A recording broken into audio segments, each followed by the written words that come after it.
Welcome here to more TALKFCB and welcome to the first of the international uploads. It is a summer of excitement that we have ahead of us with Copa America and the European Championships. But right here, we're not actually into any of that yet because we have, first and foremost, two very important World Cup qualifiers for Argentina. They will be facing Chile on either Thursday night, where you are, or potentially Friday morning. And this is the exact same game that will kick off Copa America a week on Sunday. So, let's preview the game in full, especially looking at Argentina's lineup, which I honestly feel is one of the strongest we've seen in several years.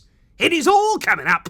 So let's get to it. Because Argentina and Chile will come head-to-head this week from the unique Mother of Cities Stadium in Argentina. They're a 30,000-seater. And like I say, this is a very, very important game, not only for World Cup qualification, which is very, very important looking ahead there to the 2022 World Cup in Qatar, but in order for Argentina here, for Lionel Messi, and now, of course, our very own Sergio Agüero, to get themselves ready to go head-first into Copa America, which is a big, big tournament for Argentina. And as you can see here, looking so far at the World Cup qualification tables, Argentina have started very, very well in the CONMEBOL standings. Brazil are top there, having won all 4 of their qualification games so far, but Argentina are in second place. They remain unbeaten, 3 wins and a draw for them. But in terms of Chile, they are not looking so good. They've only won once so far out of those 4 games, 2 defeats for them, which in this game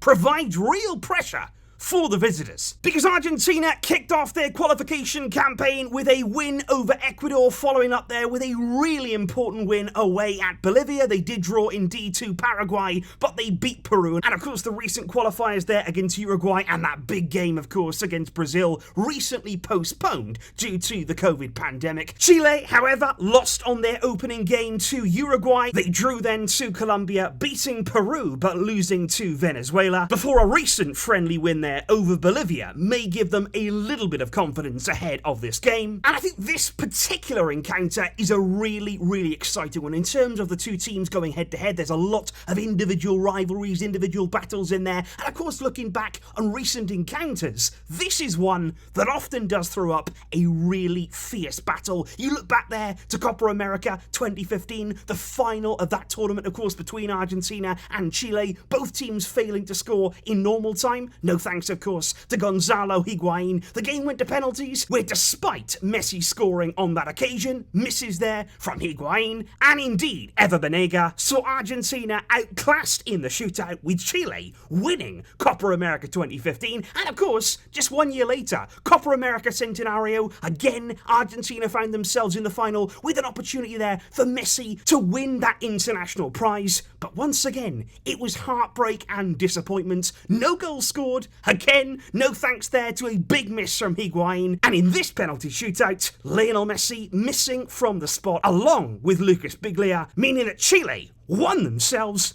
back-to-back Copa Americas. But of course, in terms of more recent meetings, their most competitive meeting came back in 2019, and in that game it was the playoff to win 3rd place at Copa America 2019, and none other than Sergio Agüero was on the score sheet and securing their 3rd place in a 2-1 win for Argentina. But that game will be mostly remembered for Lionel Messi's red card, and it was a very, very controversial one there. He had a bit of a coming together with Gary Medel, who was also sent off on the day. But believe me, when these two teams come up against each other, there is absolutely no love lost. And of course, when you look at Chile, there will be a little bit of a former Barcelona field players there, like Claudio Bravo and Alexis Sanchez are likely to be in their starting lineup in tomorrow's game. There will be, though, no Arturo Vidal. He has tested positive there for COVID-19, and I think he will be a big, big miss in that Chile team. His goals from midfield, very, very important for them, and of course, his overall leadership. But I want to move on here to Argentina's lineup, which very conveniently has been 100% confirmed by their coach, Lionel Scaloni. Now, Argentina often do this in the day before the game. Over 24 hours it was before the game started, Lionel Scaloni there announcing the exact lineup that he's going to field in tomorrow's game, which is great for us because now we can come here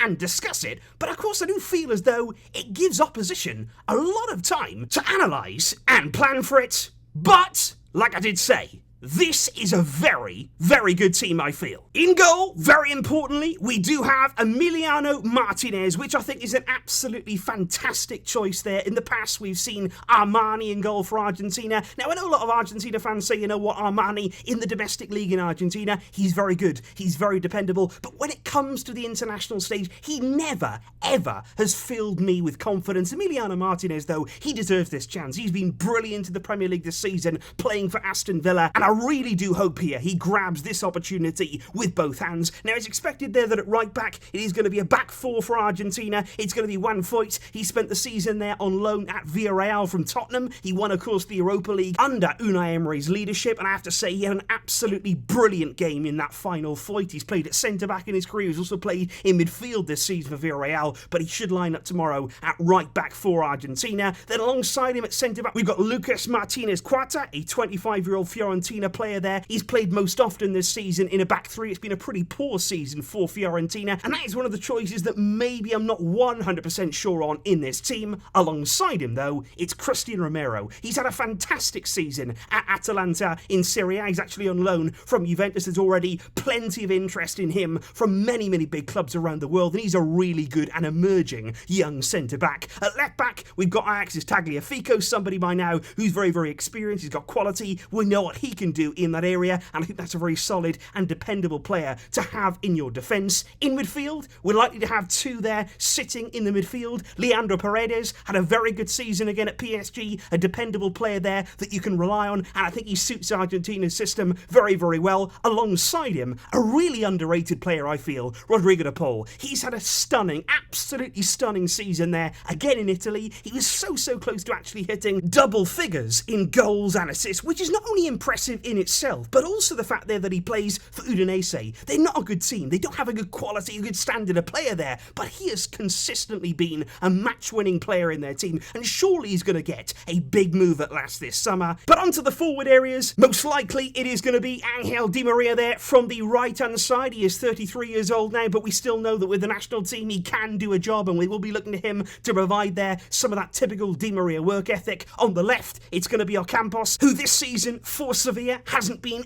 as productive as maybe he was in the previous season in terms of goals, in terms of in front of goal there, getting the big numbers, but he can still definitely play a role, and he could be a big player in this Argentina side. In the middle of those two wide men and sitting just behind the striker, of course, it is going to be Lionel Messi, who will look to absolutely dominate and orchestrate everything there in this Argentine attack. And ahead of him, a player who's had a brilliant season too in Italy, winning the league at Inter. It's Lautaro Martinez, who leads the line, and that for me, as we're going to explain now, it's got a really good feel about it and a nice balanced team from Argentina. Of course, though, you will notice that there are two particular absentees. Number one, there is no Lisandro Martinez. He has been brilliant with Ajax this season. Of course, he spoke about him very recently. He was actually linked to Barcelona, and I'm pretty sad, actually, that he hasn't been included there at the heart of that Argentina defence, and that he could have done a really, really good job. But hopefully we will see him in games to come, because he has, for me, real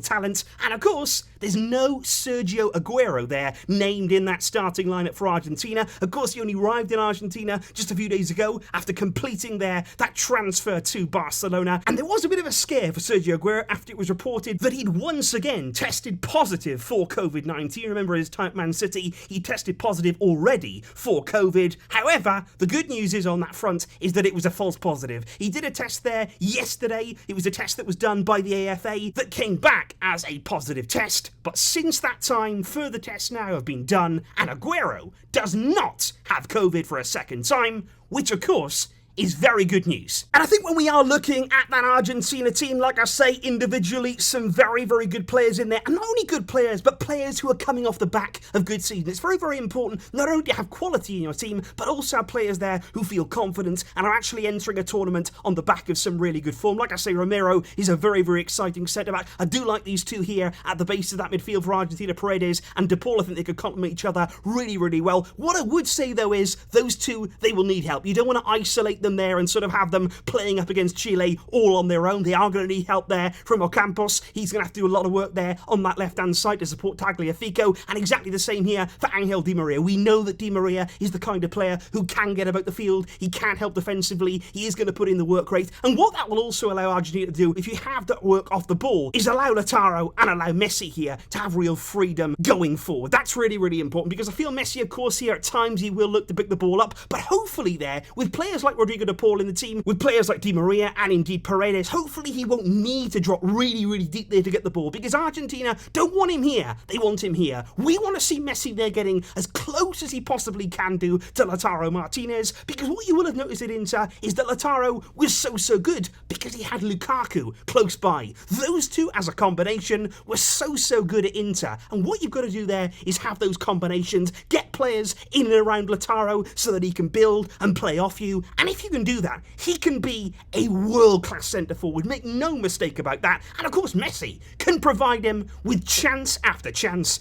This for me, it's a solid Argentina team that honestly, given the recent form of both sides, I would expect them to come out on top. So please guys, do leave your predictions in the comments down below for Argentina against Chile. This is the start of the international football that's coming our way this summer, and I've got to say, I am very excited about what's to come. Make sure you stay up to date with all of that to come right here on the channel, and I will see you soon with plenty more videos.